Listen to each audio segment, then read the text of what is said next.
Ingat ya mas kalian, Nabi di sini Shallallahu Alaihi Wasallam itu menepis mitos di kalangan jahiliyah yang mengatakan bahwasannya karena di zaman Nabi sempat terjadi gerhana matahari sekali saja Pak.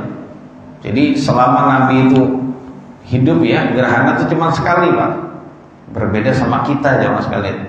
Setahun itu kayaknya mesti ada Pak. Paling nggak sekali gitu. Kayaknya setiap tahun ada gitu ya. Nah kalau di zaman Nabi cukup sekali Pak. Nah saat gerhana itu bertepatan dengan meninggalnya putra Nabi Ibrahim, ya meninggalnya putra Nabi Ibrahim, ya dari budak beliau atau dari hamba sahaya beliau yaitu Maria Al-Qibtiyah, Maria Al-Qibtiyah.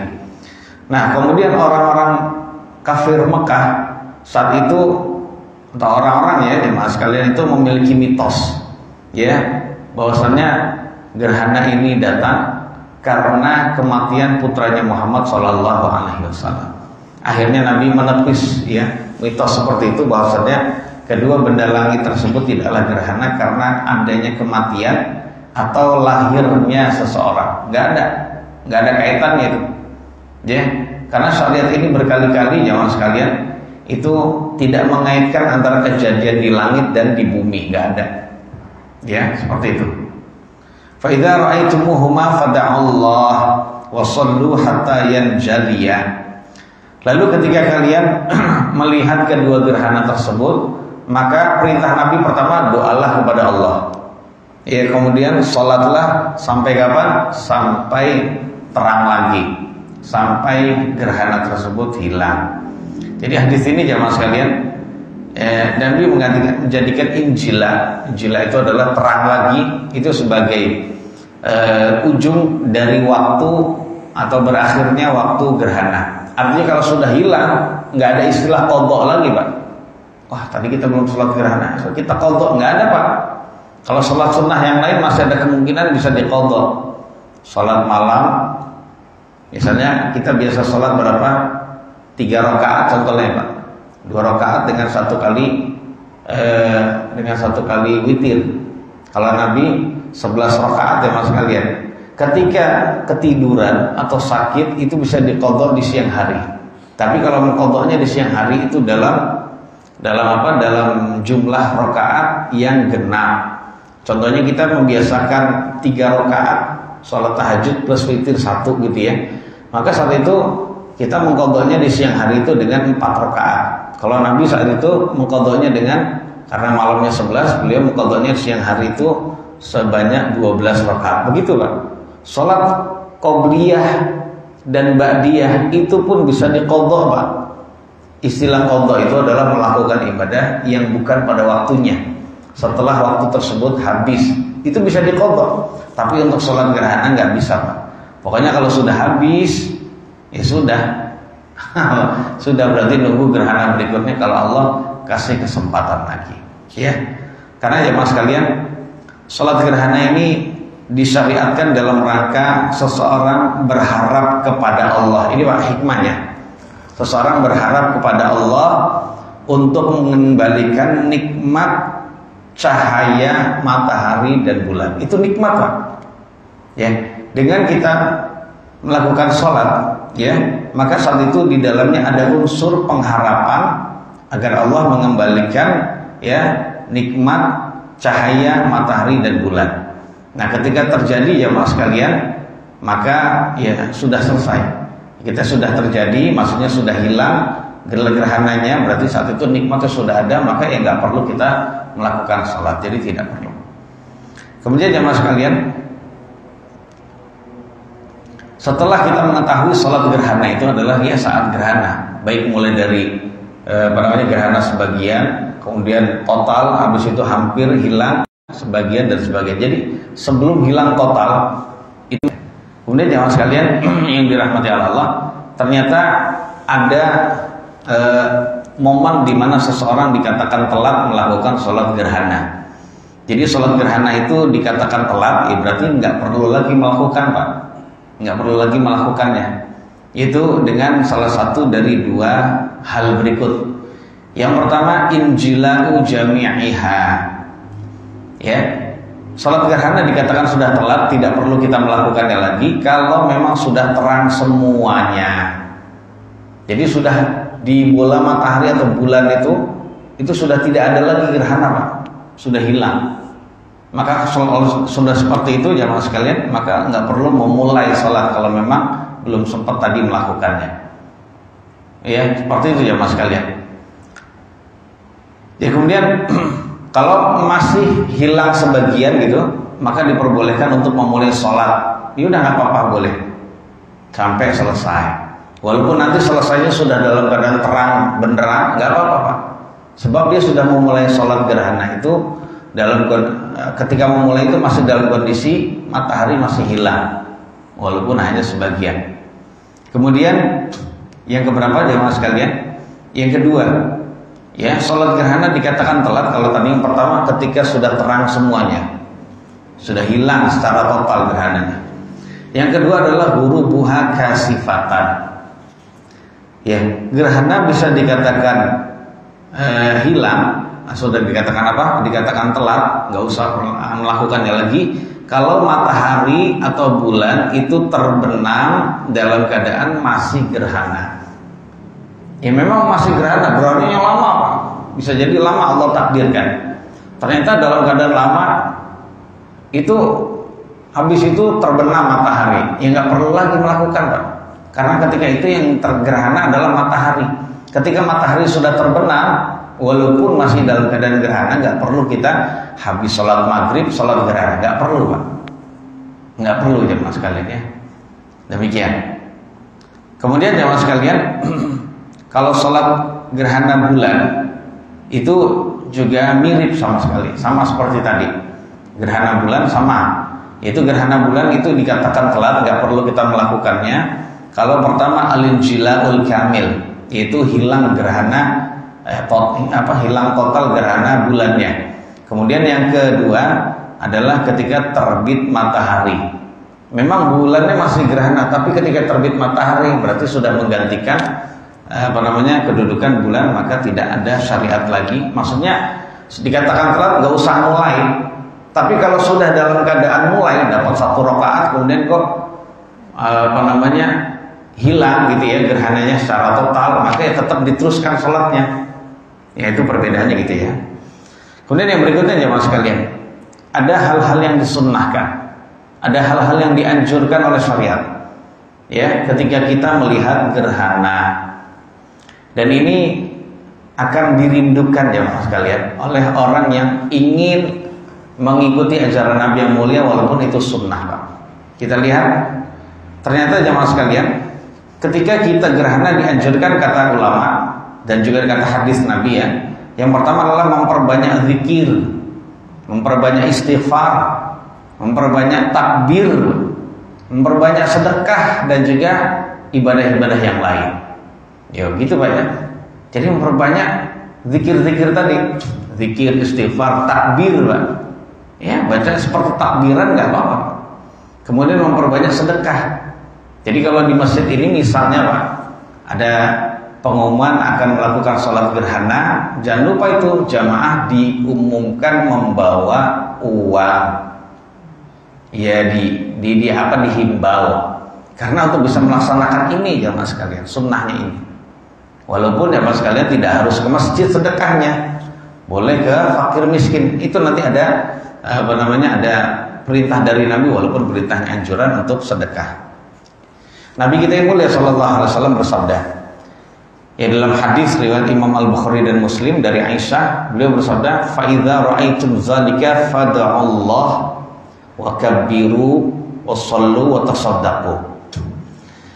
Lalu apabila kalian melihat gerhana, maka berdoalah kepada Allah. Nah, berdoa pada Allah ini kita bisa lihat dalam mungkin tausiah gerhana. Bisa aja Mas sekalian. Bisa juga di dalam sholat gerhana. Sebab sholat gerhana itu sholat yang gerakan-gerakannya itu lama, Pak. Ya. Kemudian berdoalah kepada Allah. Bacalah takbir. Allahu Akbar, Allahu Akbar, Allahu Akbar, Allahu Akbar. Ya, kita bolak-balik baca takbir. Wassalu dan sholatlah kalian, ya sholat gerhana. Dan yang terakhir watasaddaqu dan bersedekahlah. Jadi ada ya perintah dari Nabi untuk menyayangi fakir miskin juga jemaah sekalian di saat gerhana. Ya mungkin kita tidak membawa duit untuk apa ke masjid gitu ya, tapi ketika menuju masjid melewati fakir miskin kita sedekah, nggak apa-apa, sama saja, nggak apa-apa. Yang penting saat itu kita bersedekah. Ya tujuannya agar Allah meridhoi perbuatan kita ini, kemudian Allah mengembalikan nikmat berupa cahaya matahari atau bulan itu. Ya seperti itu ya mas kalian. Kalau di dalam riwayat lain, riwayat Imam Bukhari dan Abu Dawud, dijelaskan oleh Asma binti Abu Bakar. Beliau berkata, laqad amaron nabiyyu sallallahu alaihi wasallam bil itaqati fi kusufi syams. Jadi Nabi telah memerintahkan untuk memerdekakan budak di saat gerhana bulan. Itu ibadah Pak, memerdekakan budak. Nah makanya intinya ibadah apapun itu hendaknya kita lakukan. Nah kalau cuma foto-foto Pak, selfie ya, apalagi kok selfie ya pokoknya foto-foto cari momen dengan melihat teropong gitu ya, gerhana. Ini bukan ibadah Pak. Jadi itu termasuk melalaikan. Walaupun kita tidak katakan saat itu Anda berdosa, tidak, tapi itu sebagai bentuk melalaikan sunnah yang mulia itu. Buat apa jamaah sekalian kita melihat itu? Boleh sih sebenarnya kita melihat untuk memastikan ini jamaah udah ngumpul nih. Kita pastikan benar nggak gerhana seperti yang diumumkan oleh pemerintah. Ketika kita melihat, oh iya beneran gerhana, boleh saat itu, ayo kita mulai sholat, nggak apa-apa. Ya seperti itu jamaah sekalian. Jadi untuk menggabungkan antara pengumuman dengan ru'yat gitu Pak, penglihatan langsung gitu ya. Dan jadi demikian, itu yang pertama. Apapun Pak, baca Quran gimana? Boleh, nggak apa-apa. Ya, jadi intinya kita disyariatkan untuk melakukan ibadah-ibadah yang mendekatkan diri kita pada Allah. Itu juga sekaligus ya mas sekalian, momen dimana Allah menakut-nakuti umat manusia. Seperti itulah nanti bulan dan matahari di hari kiamat udah nggak ada cahayanya sama sekali. Karena Allah kan berfirman, idza syamsu kuwirat. Ketika matahari itu dilipat, matahari bisa dilipat Pak, maksudnya dihilangkan cahayanya. Itu jadi peringatan buat kita ya mas kalian. Seperti itulah nanti di hari kiamat matahari itu tidak bersinar lagi. Kalau sekarang dengan cara dihalangi gitu Pak, dengan benda langit lainnya sehingga nggak bersinar. Bagi Allah Subhanahu wa taala nanti di hari kiamat itu bisa tuh dengan cara apapun. Kalau mana kuwirat dilipat maksudnya dihilangkan cahayanya. Ya. Ini peringatan terjadinya kiamat ini. Kalau sudah orang ingat kiamat, ya ibadah dong. Ibadah yang mendekatkan diri kita kepada Allah, baik yang berkenaan dengan hablum minallah maupun hablum minan nas. Seperti itu Pak. Jadi dari pembahasan ini jamaah sekalian, yang diperintahkan Nabi itu adalah pertama zikir, doa, kemudian istighfar, kemudian takbir, kemudian sedekah dan lain-lainnya, termasuk memerdekakan budak. Nah, memerdekakan budak ini termasuk ibadah yang belum ada lagi di zaman sekarang. Belum ada, entah nggak tahu nanti di zaman akhir zaman sekarang atau zaman setelah kita nanti bisa jadi ada lagi. Karena perbudakan itu ada kalau adanya peperangan lagi antara kaum muslimin dengan kaum kufar gitu ya.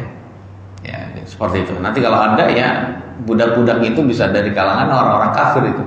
Jadi demikian. Nah, di dalam Islam seseorang orang yang jadi budak itu tetap, walaupun Islam adalah agama yang mengakui adanya perbudakan, tapi karena bukan Islam yang pertama kali Pak.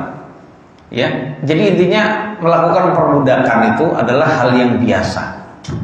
Yang ada di negeri-negeri lain juga begitu. Firaun masih ingat kan? Firaun itu ketika mereka menguasai Mesir, itu yang diperbudak siapa? Bani Israel Pak. Ya, kaum Bani Israel itu. Kemudian bangsa yang lain sudah biasa itu memperbudak bangsa yang lain kalau bangsa itu dikalahkan. Nah, datanglah bangsa Arab pun demikian. Bangsa Arab jamaah sekalian sebelum Nabi terutus itu juga sama. Antara suku yang satu dengan yang lain itu saling berperang. Yang kalah diperbudak oleh yang menang. Kemudian datanglah Islam juga tetap mengakui Pak. Tapi Islam menata dengan seindah-indahnya, dengan sebaik-baiknya. Karena di dalam Islam walaupun mengakui adanya perbudakan, budak itu harus diberi makan seperti majikan. Budak itu harus diberi pakaian seperti majikan. Tidak boleh disuruh yang berat-berat kecuali kalau kita yang nolong. Ya, kita tolong juga Pak. Ya budak itu kayak pelayan gitu ya. Seperti kalau kita katakan seperti pembantu gitu.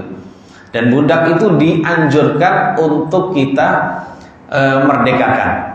Karena seseorang yang memerdekakan seluruh anggota tubuh budak dari perbudakan, maka saat itu dia sama seperti memerdekakan seluruh anggota tubuhnya dari neraka. Loh, hebat kan?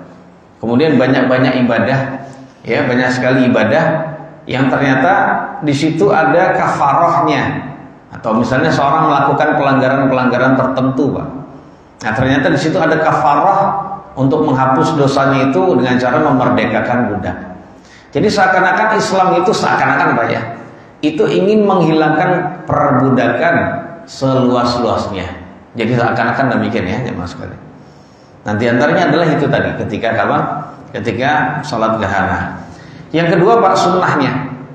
Hal yang usahakan dianjurkan saat gerhana adalah al-khuruju lis-sholati jama'atan fil masjid. Yaitu keluar untuk melakukan sholat berjamaah di masjid, baik laki-laki maupun perempuan. Ajak keluarga kita jamaah sekalian sholat gerhana, ya ajak Pak. Walaupun ini adalah ibadah sunnah nggak apa-apa, sedikit memaksa. Tapi kalau tetap tidak mau ya sudah, yang penting ini bukan sholat wajib, tidak mengapa Pak. Tapi paling tidak kita nasihati, ajak jamaah sekalian. Karena perempuan-perempuan di zaman Nabi itu saat gerhana juga ikut sholat Pak. Ikut sholat, sama itu ya. Ya, karena saking lamanya gitu ya, ya tetap ikut sholat ya mas sekalian.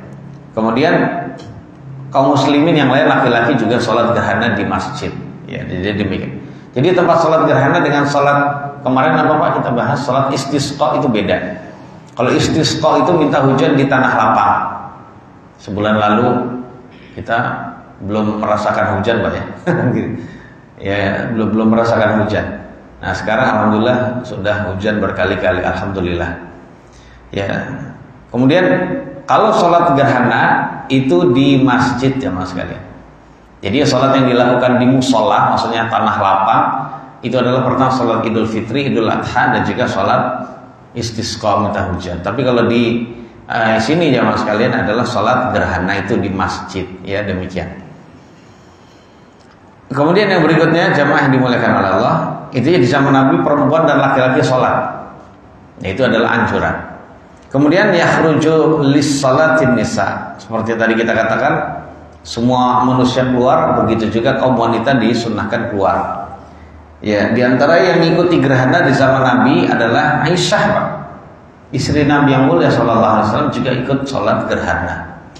Kemudian yang berikutnya, sunnah yang berikutnya an-nida'u lis-shalati bis-shalatu jami'ah min ghairi adzanin wala iqamah. Ada sunnahnya Pak ketika sholat gerhana memanggil dan mengumumkan di kalangan umat Islam ya dengan panggilan berbunyi as-shalatu jami'ah. Ya boleh ditambahi rahimakumullah tanpa ada azan dan iqamah. Karena adzan dan iqamah itu pemberitahuan untuk sholat wajib 5 waktu. Nah, adapun sholat gerhana itu nggak perlu Pak. Tapi ada pemberitahuan yang mungkin lewat mic atas as-sholatu jami'ah rahimakumullah. Ya, karena hadisnya seperti itu Pak ya. Ya diceritakan dalam hadis riwayat Imam Al-Bukhari ya mas kalian dari Abdullah bin Amr, lamma kasafatis syamsu ala ahdi Rasulillah sallallahu alaihi wasallam nudiya inna salata jami'ah. Ketika terjadi gerhana matahari di zaman Nabi, maka ada yang mengumumkan as-salatu jami'ah. Ya. Sesungguhnya salat akan dilaksanakan secara berjamaah, itu maknanya. Nah, hadisnya Pak, as-salatu jami'ah itu untuk salat sunnah. Dan itu pun gerhana. Sebab sholat sunnah itu tidak ada adzan dan iqamahnya. Tidak ada yang mengajak orang untuk melakukannya. Maka saat itu ada sholat, ada panggilan as-sholatu jami'ah. Nah, kalau sholat wajib tidak perlu lagi. Nah, inilah kekeliruan sebagian imam sholat. Sudah diadzani masjidnya, sudah diiqamati, dia meluruskan barisan seharusnya dengan ucapan apa? Ya pakai bahasa Indonesia nggak apa-apa. Mohon luruskan, rapatkan, boleh Pak. Atau aqimu sufufakum wa tarasu, atau istawu wa la takhtalifu, atau sawu sufufakum fa inna tasyatas safi min tamamis shalah. Begitu Pak. Bukan lagi ucapannya as-sholatu jami'an. Sering kan dengar gitu Pak? Itu bukan ucapan ketika meluruskan barisan. Ini sholat sudah ada panggilannya adzan dan iqamah. Jadi nggak perlu lagi, sama sekali tidak disyariatkan mengucapkan as-sholatu jami'an rahimakumullah. Ya, dari sinilah jemaah sekalian kekeliruan sebagian imam, ya, kekeliruan sebagian imam ketika mengucapkan kalimat tersebut.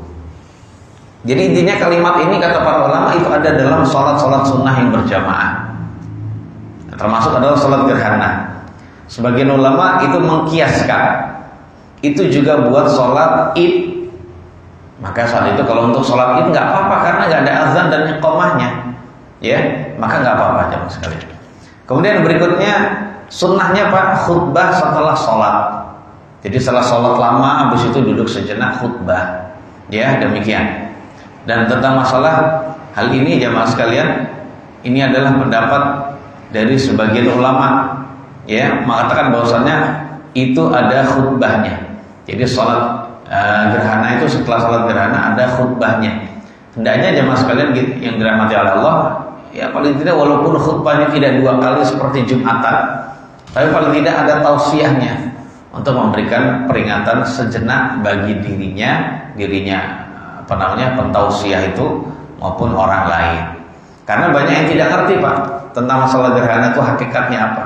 Nah disitulah momen ya kita memberitahu, yang mengedukasi ya masyarakat tentang masalah gerhana tersebut. Kemudian jemaah sekalian berikutnya bagaimana tata cara sholat gerhana.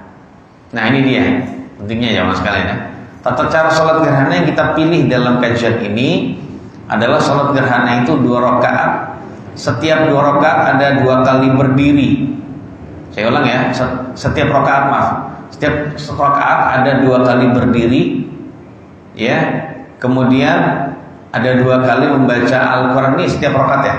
Ada 2 kali membaca Al-Fatihah dan surat. Ada 2 ruku dan 2 sujud. Itu setiap rakaat. Berarti kalau 2 rakaat ada jamaah sekalian ada 4 kali berdiri.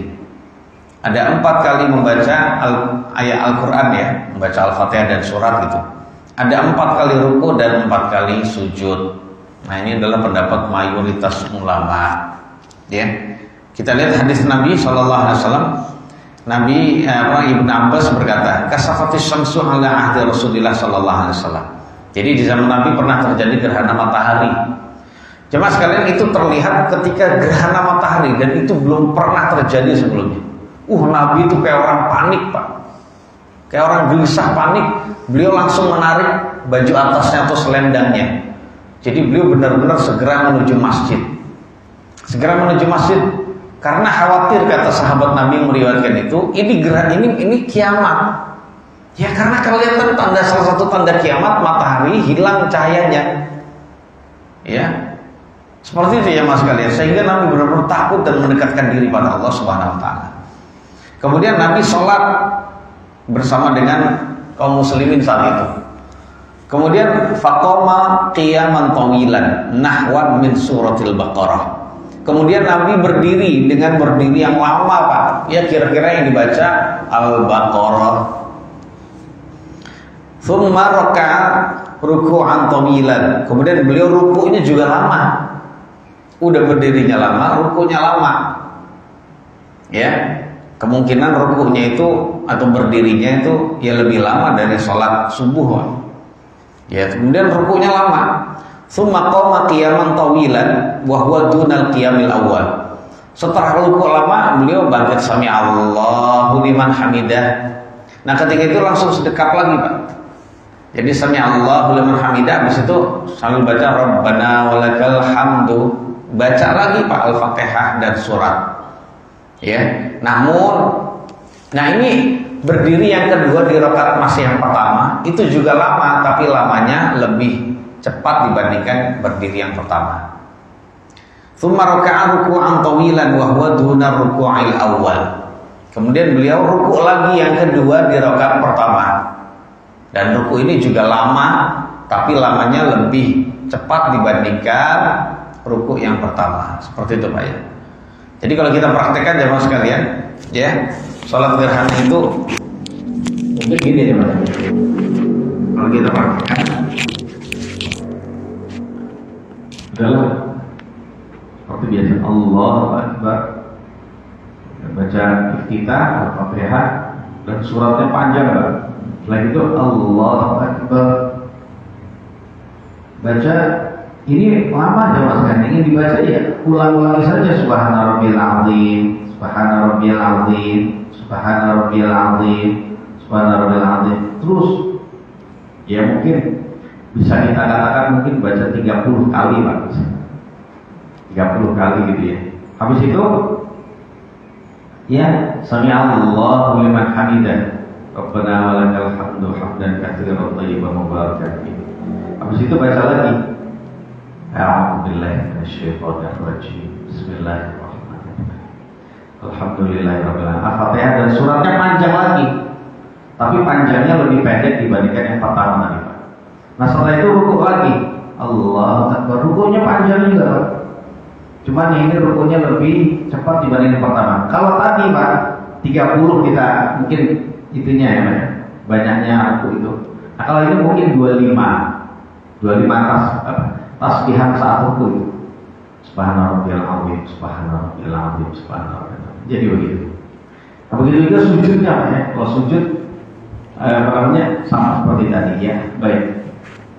Itu tata caranya sebenarnya enggak sulit, Pak. Kalau bagi kita tinggal mengikuti imam saja. Bagi kita tinggal mengikuti imam. Ya, seperti itu. Nah, kemudian berikutnya jemaah sekalian,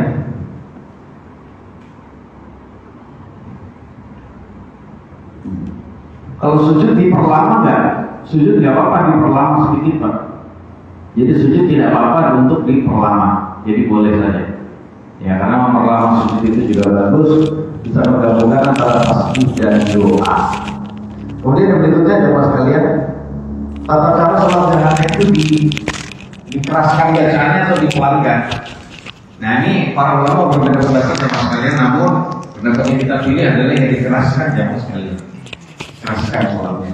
Jadi tidak seperti sholat asar dan zuhur, tidak. Ya, jadi dikeraskan. Karena alasannya ini sholat yang disyariatkan secara berjamaah dan itu banyak orang melakukan, maka kalau disamarkan ini orang bingung lama banget apa yang dibaca. Ya kalau dikeraskan kan orang juga ada yang bisa didengar. Orang-orang umumnya itu kan hafalnya nggak banyak jamaah sekali. Hafalan suratnya nggak banyak. Dia habis baca qul huwallah selesai diam. Masa diam terus gitu Pak? Dalam keadaan imamnya hafal banyak. Nah, tapi kalau dikeraskan bacanya itu kan bisa mendengarkan ya, seperti itu. Nah, kemudian jamaah sekalian yang dirahmati Allah Subhanahu wa taala, hal yusalla li ghairil kusufi minal ayati ka'az-zilzali wa nahwiha. Kemudian ada permasalahan Pak sebelum kita bahas ya, tanya jawab. Kalau gerhana itu adalah fenomena alam yang unik Pak ya, yang jarang terjadi. Ada lagi fenomena alam lain yang juga jarang terjadi, yaitu berupa muncul tanda-tanda kebesaran Allah yang lain, seperti gempa bumi, ya dan lain-lain jamaah sekalian. Nah, kalau seperti itu, apakah juga disyariatkan sholat gerhana? Apa disyariatkan sholat kusuf, Pak? Nah, di dalam hal ini para ulama ada 4 pendapat.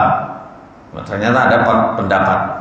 Ada yang berkata jamaah sekalian, tetap disunnahkan, tetap dianjurkan setiap ada tanda kebesaran Allah muncul yang mengejutkan kita, itu disunnahkan untuk bisa melakukan sholat kusuf.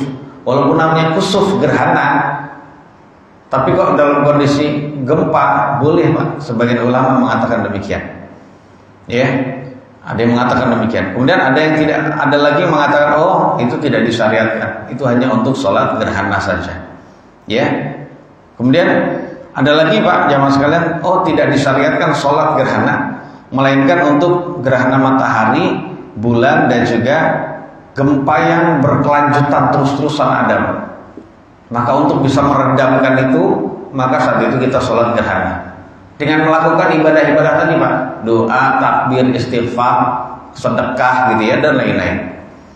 Ya, dan lain-lain. Jadi seperti itu jamaah sekalian. Ada lagi yang mengatakan kalau lagi gempa tidak disyariatkan untuk dilakukan secara berjamaah. Tetap disyariatkan sholat seperti kusuf itu, tapi tidak disyariatkan berjamaah di masjid, tapi masing-masing melakukan sholat tersebut merendahkan diri pada Allah di rumah masing-masing. Itu ada yang mengatakan demikian itu juga. Wallahu a'lam. Dan yang tadi pendapat yang keempat terakhir adalah pendapat mazhab Asy-Syafi'i yang ada di negeri kita. Ya udah, rendahkan diri kita seperti itu jemaah sekalian. Barangkali di antara jemaah ada yang mau bertanya, silakan. Berkenan dengan ini atau yang lain, monggo. Selagi anak bisa anak jawab, monggo. Oke, silakan.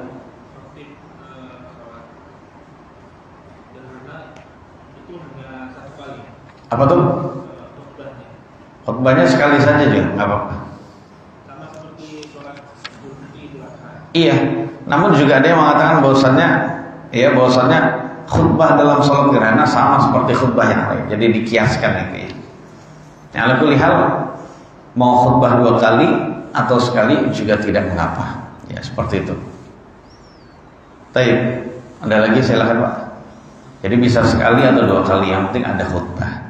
Sebab dalam hadis ini tidak dijelaskan 2 kali. Nah dari situlah intinya ulama beda-beda pendapat. Ada yang mengatakan sama kayak yang lain, disamakanlah yang ada khutbah 2 kali. Ada yang mengatakan itu cukup sekali saja. Ya ala kulli hal ngikuti imam aja. Ngikutin khatib. Selagi khatib masih 2 kali khutbah gitu ya, ya sudah kita ikut untuk mendapatkan keutamaan itu. Nah, wallahu a'lam. Ada lagi Pak, silakan. Dilakukan di rumah nggak ada khutbah, Pak. Nggak seperti kita dulu pas Idul. Iya, nggak perlu, Pak. Nggak perlu. Ya mungkin untuk nasihat sejenak itu untuk keluarga biar memberitahu, untuk ada sholat gitu ya, dan lainnya itu boleh. Setelah itu dikasih tahu, bahwasanya ini terjadi karena alasan ini dan itu. Jadi seperti itu, Pak. Nah tentang masalah momen gerhana jamaah sekalian, itu ternyata momen yang sangat agung jamaah sekalian. Ya, jadi ada pesan-pesan yang ada dalam sholat gerhana, diantaranya Allah Maha Kuasa menundukkan seluruh makhluknya dan ciptaannya sesuai dengan yang Dia kehendaki. Matahari yang biasa bersinar bisa tidak bersinar. Bahkan nanti di hari kiamat, matahari yang biasa terbit di timur itu nanti bisa terbit di barat. Bisa jemaah sekalian. Ya, bisa seperti itu. Maka sebagai matahari aja tunduk, Pak. Dan itu bisa jadi nasihat juga buat kita. Matahari yang begitu besar saja bisa tunduk. Kenapa kita sebagai manusia yang kecil itu tidak tunduk kepada Allah Subhanahu wa taala? Kemudian pesan lagi dalam sholat gerhana, jangan percaya mitos-mitos yang berkembang di masyarakat yang ternyata bertentangan dengan dalil-dalil jemaah sekalian. Ya, jangan percaya mitos. Kalau bertentangan dengan dalil, jangan kita percaya. Seperti tadi, Pak, mitos gerhana itu muncul karena kejadian di bumi, ada orang meninggal atau orang lahir. Ini orang besar lahir nih, ini orang besar meninggal nih. Oh, nggak ada kaitan, nggak ada kaitan. Sama seperti halnya kejadian hujan, itu tidak ada kaitannya munculnya bintang tertentu, nggak ada, Pak. Termasuk mitos di masyarakat kita sangat banyak. Itu hendaknya kita ngelihat dalil, ya. Kalau memang nggak tahu ya berarti tanya ulama gitu ya, tanya orang yang ngerti. Kalau memang tidak ada dalilnya, kita berhenti meyakininya, Pak. Sebab meyakini itu akan merusak akidah kita. Sama seperti menganggap jemaah sekalian, seseorang yang sudah meninggal bisa gentayangan. Itu nggak ada jemaah sekalian. Bisa gentayangan kemudian bisa mendatangi orang yang nggak disukai gitu. Nggak ada jemaah sekalian. Nggak ada gitu. Itu semua adalah permainan dari iblis, dari setan yang kalau memang ya karena setan itu untuk menjelma menjadi makhluk apapun itu bisa, Pak. Setan bisa menjelma menjadi orang tertentu sehingga menganggap aku ingin balas dendam sama kamu gitu ya. Gitu. Nggak ada jamaah sekalian. Dan ini mitos yang sepertinya sangat banyak di masyarakat kita. Ya, ada lagi mitos setan itu bisa menyakiti. Setan itu kalau muncul akan menakut-nakuti dan menyakiti jamaah sekalian. Dan akan mendatangkan bahaya bahkan membunuh kita. Itu kebanyakan nonton film horor yang begitu jamaah sekalian. Yang benar itu setan itu lemah, Pak. Yang ngomong Allah, inna kaidas syaitani kana dha'ifa. Sesungguhnya upadaya atau tipuan setan itu lemah jemaah sekalian. Tapi setan itu selalu mendatangkan pikiran dalam hati kita, datangkan ya bisikan dalam hati kita, setan itu bisa ini dan itu. Memang intinya setan itu selalu kebalikan. Bisikannya itu selalu berkebalikan dengan apa yang disampaikan oleh Allah Subhanahu wa taala dan lain-lainnya Mas sekalian. Makanya ya, sangat baik, bahkan mungkin bisa dikatakan haram Pak ya. Haram bagi kita sebagai umat Islam itu nonton film horor gitu Pak. Karena itu bisa mengurangi akidah kita. Bisa membuat rasa takut kita pada setan lebih banyak dibandingkan kepada Allah. Benar gak Pak? Ya, benar. Iya, fenomena orang Indonesia gitu. Gitu. Makanya banyaknya korupsi dan ya, perilaku-perilaku yang benar-benar menunjukkan moral orang Indonesia itu sangat benar-benar turun Pak ya, dekadensi moral gitu. Itu menunjukkan umat Islam itu udah gak takut lagi sama Allah Subhanahu wa taala.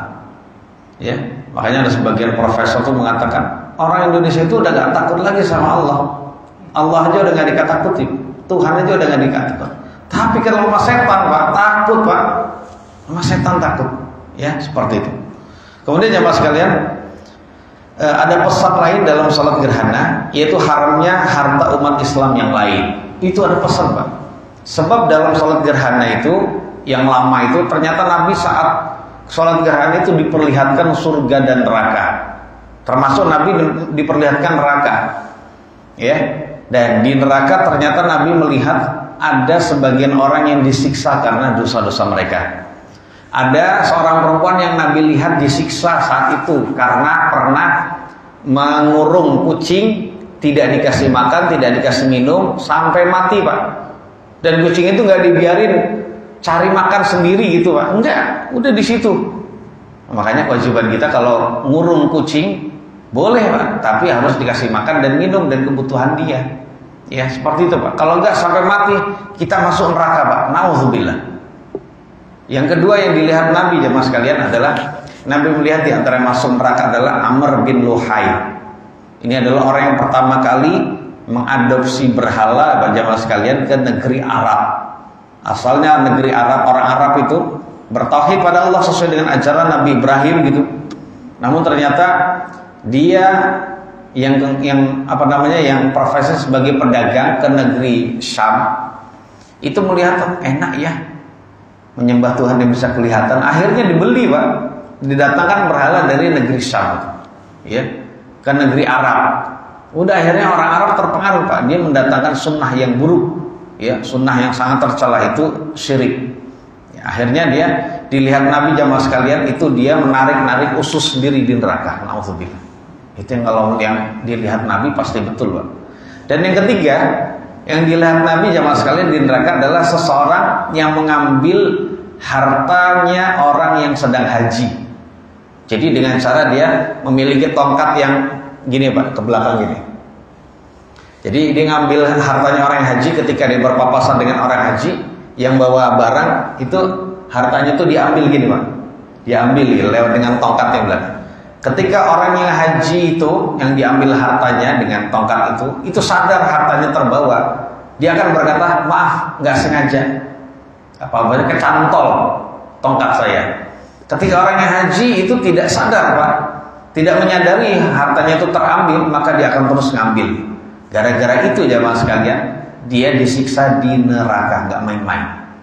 Jadi pesan sholat gerhana itu juga ya ada pesan yaitu kita haram memakan harta orang lain. Nah koruptor itu siap-siap kalau dia tidak tobat dan Allah tidak ampuni dia, pasti dia masuk neraka.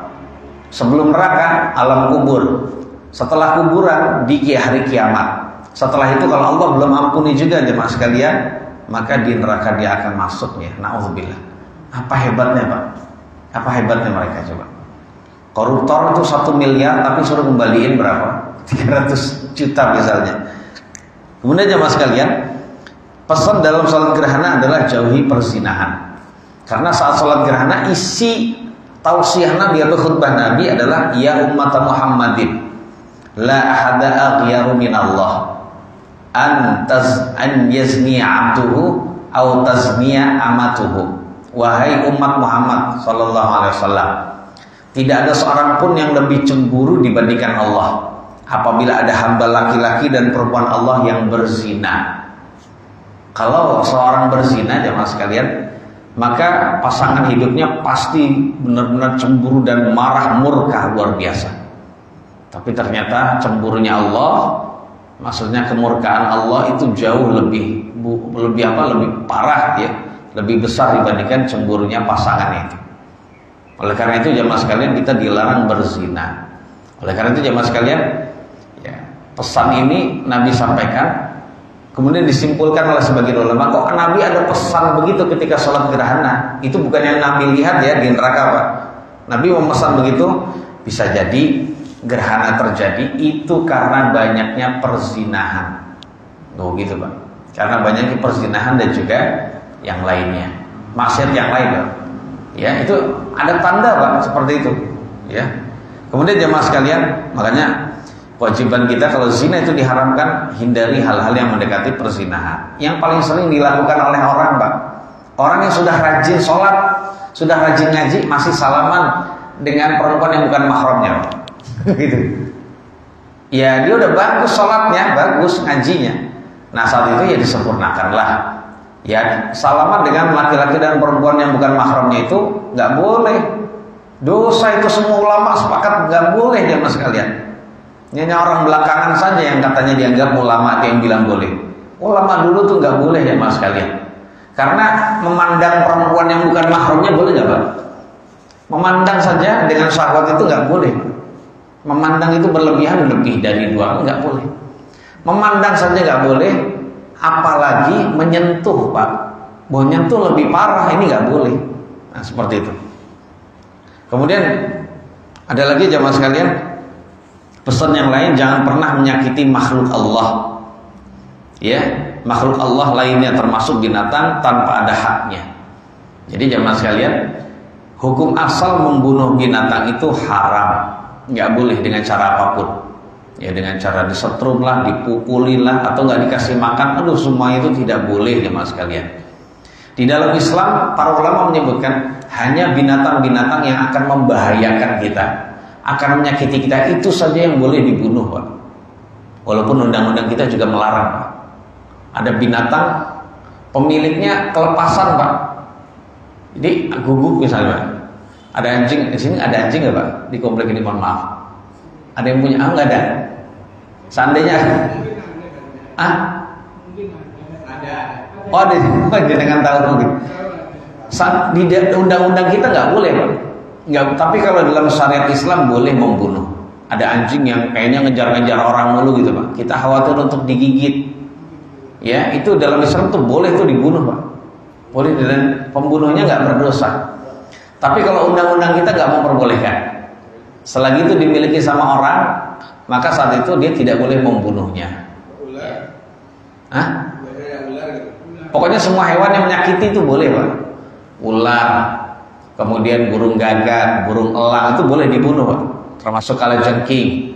Kemudian anjing yang galak, anjing galak, Pak. Ya, termasuk kelabang, tikus itu betul, Pak. Karena Nabi menamai hewan-hewan ini dengan fawasik, hewan-hewan yang fasik, hewan-hewan yang banyak menimbulkan bahaya. Enggak, maksudnya fawasik itu maksudnya enggak seperti hewan yang lain gitu. Ya. Nah, adapun hewan yang tidak menyakiti, walaupun dia anjing tapi tidak menyakiti, enggak boleh, Pak, dibunuh. Enggak boleh. Ya, seperti itu ya, Mas sekalian. Ya. Memang perintah di dalam hadis memang ada, ya Mas. Kalau bapak-bapak rajin baca hadis itu ya. Kalau bapak ibu rajin baca hadis, itu ada perintah Nabi dulu pernah memerintahkan untuk membunuh anjing, Pak. Tapi itu perintah awal. Karena Allah Subhanahu wa taala mungkin memberi wahyu, ini kebanyakan anjing nih, bunuhin aja. Tapi setelah itu Nabi melarang untuk membunuh anjing.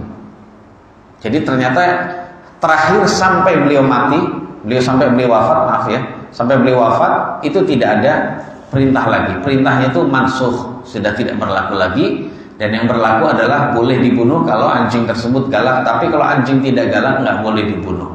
Demikian jemaah sekalian. Pokoknya hewan yang menyakitkan apapun, ya, itu diperkenankan bagi kita untuk kita bunuh. Ya. Jadi kalau yang selain itu tidak boleh, Pak. Kucing, ayam, itu nggak boleh dibunuh ya dengan cara apapun. Kalau kita nggak memberi makanan, ya sudah dimin aja, biar dia cari sendiri, makan sendiri, nggak apa-apa Pak.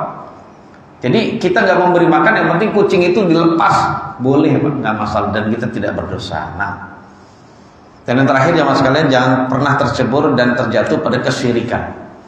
Ya, jangan jamaah sekalian, karena kesyirikannya adalah dosa terbesar. Tadi zina itu dosa besar, membunuh hewan itu, zalimi hewan, dosa besar. Ada yang jauh di atasnya semua berdosa itu adalah syirik kepada Allah Subhanahu wa taala. Karena kalau itu terjadi jamaah sekalian, maka Allah Subhanahu wa taala tidak rela dan tidak akan mengampuni pelakunya. Orang yang maksiat besar, contohnya orang Islam mati bunuh diri, kita katakan. Dia mati dalam keadaan mati di atas tubuh pelacur misalnya. Orang Islam mati minum miras oplosan misalnya. Itu masih ada harapan ampunan. Tapi kalau dia mati dalam keadaan syirik, nggak akan bisa terampuni sama sekali. Bahaya jemaah sekalian ya. Nauzubillah. Wallahu a'lam. Ada lagi yang bertanya Pak? Silakan. Bapak dulu. Tadi dulu. Nasi. Terkait dengan larangan menyentuh kesalahan dengan menyentuh kita itu yang bukan mahramnya. Iya Pak. Rasanya mahram itu bagaimana Pak? Baik. Pertanyaan bagus Pak. Terkait larangan menyentuh perempuan yang bukan mahram atau lawan jenisnya bukan mahram. Yang mahram itu mana? Mahram itu maknanya yang haram menikah dengan kita. Mahram itu artinya haram menikah dengan kita. Siapa saja yang haram menikah dengan kita? Ibu, anak perempuan kita, saudari kandung kita. Ini kalau bagi perempuan ya. Kalau bagi ibu dibalik aja. Kemudian paman kita, bibi ya mama, bibi dari ibu, saudari kandung ibu, saudari kandung ayah. Jelas Pak? Kemudian keponakan perempuan dari saudara kandung, keponakan perempuan dari saudari kandung. 7 mahram. Ibu, anak perempuan, saudari kandung, kakak atau adik gitu ya. Bibi dari bapak, bibi dari ibu. Katakan bibi walaupun itu bude Pak. Kemudian keponakan perempuan dari saudara laki-laki, keponakan perempuan dari saudari gitu ya. Itu 7. Nah, itu kalau dari mahram dari nasab. Mahram dari pernikahan juga ada.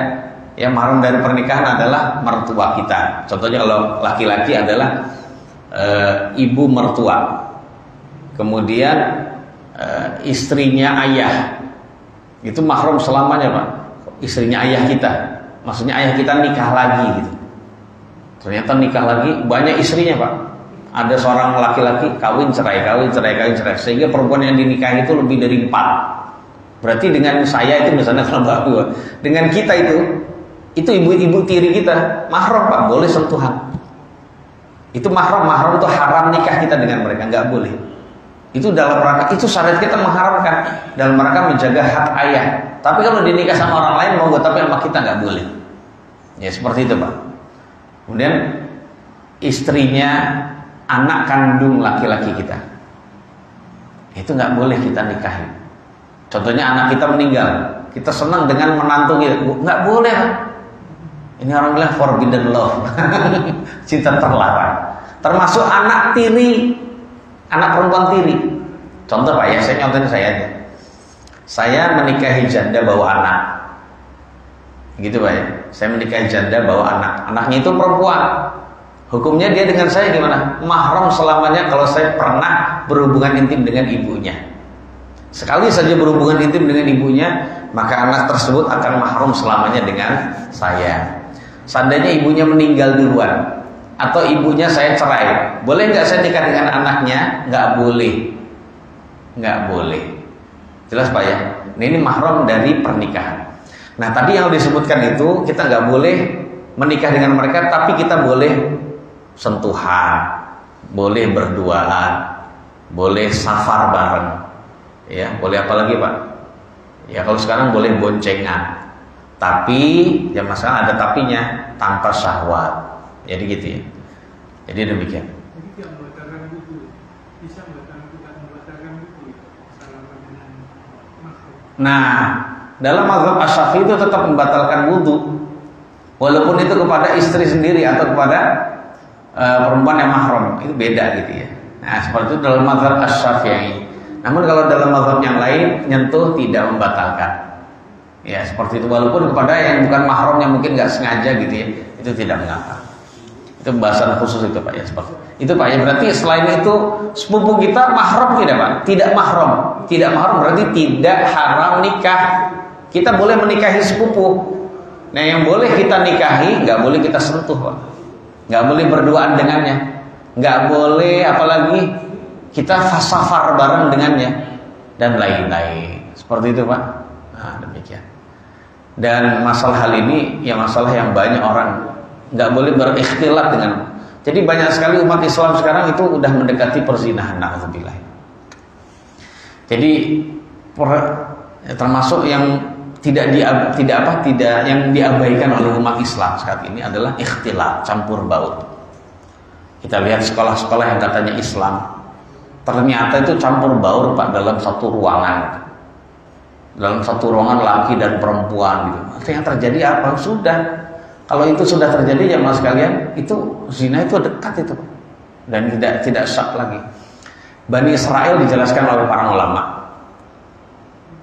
Bani Israel dulu mereka orang-orang yang solih, tapi fitnah pertama yang ada di kalangan Bani Israel adalah fitnah perempuan. Ya, Bani Israel itu orang soleh Pak, nggak ada perzinahan. Namun ketika pelacur itu bergabung dengan mereka Pak, di pasukan Bani Israel itu orang-orang Bani Israel.